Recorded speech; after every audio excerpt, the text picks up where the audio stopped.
Rachel's Financial Coaching, and today I'm here to talk to you about sinking funds.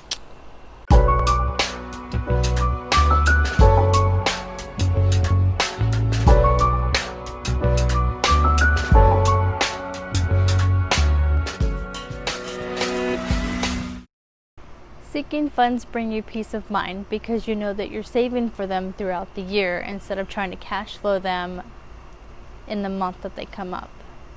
And it is such a blessing, and it is such a way to avoid debt. So if you don't have a sinking fund or an emergency fund and then something comes up, you're kind of having to use credit cards. And so basically what we do for our household budget is, first we do church. Every month we give to church, Dynamic Catholic, and that is first. And then we make sure our emergency fund is fully funded. And then we do our savings for the move. And then we do sinking funds for the year. And we have it worked out so our yearly sinking fund max that we put into our all of them, because I combine all of them, $6,000, which breaks out to $500 a month into a sinking fund. And so when items come up, like Christina's birthday, and we spend money, it comes out of the sinking fund and not out of a savings. The best way to describe a sinking fund is to give an example. And the one that's closest to my mind is a sinking fund that we have in our household for birthdays. For our youngest daughter is turning 1 on the 28th.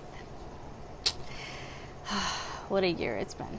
What it is you take the amounts that you want to have by a certain amount of time and you divide it by the time, and your answer is what you put into a sinking fund each month or pay period, depending on how you want to do your household budgets.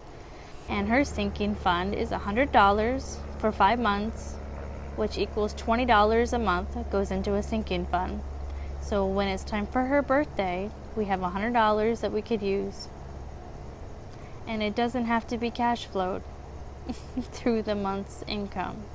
And there's lots of different ways to do a sinking fund. There's some people that use an envelope system, like if they pay cash and they use the envelope system for their budgeting, you can use a sinking fund with an envelope system, or you could do it in a checking account. We personally do it in a checking account, a money market account. And bills come up because you know they're gonna come up. The car is gonna break down, the roof is gonna have a leak, the AC is gonna go out, and it's just a way to plan for that, to prepare for these expenses, is to have the money already being put aside for those. And my husband and I, we always redo the sinking funds in January, and so we calculate our yearly sinking funds in January. And we always have a buffer. You should always have a buffer if you combine sinking funds, which we do. So I take all of the amounts of all the bills that we're going to pay plus the buffer. I add them up all together and I divide them by 12. The way our math works out is we save $500 a month for the year because that's our total. Oh, there's a dragonfly. Yay, they're gonna come eat the mosquitoes. Another good example for Christmas that I've heard about, or actually I've read about it, and I don't know who came up with it, and I'm sorry, and someone can let me know who it was or who shared it, because I honestly don't remember. But I will definitely give credit where credit is due. But I saw this post, and it talked about if you start in January, and then every month, or every time you go food shopping, to get a gift card. And then by the time you get to December, you use those gift cards to pay for Christmas. That's a sinking fund. You're just saving up a small amount to pay for a big purchase.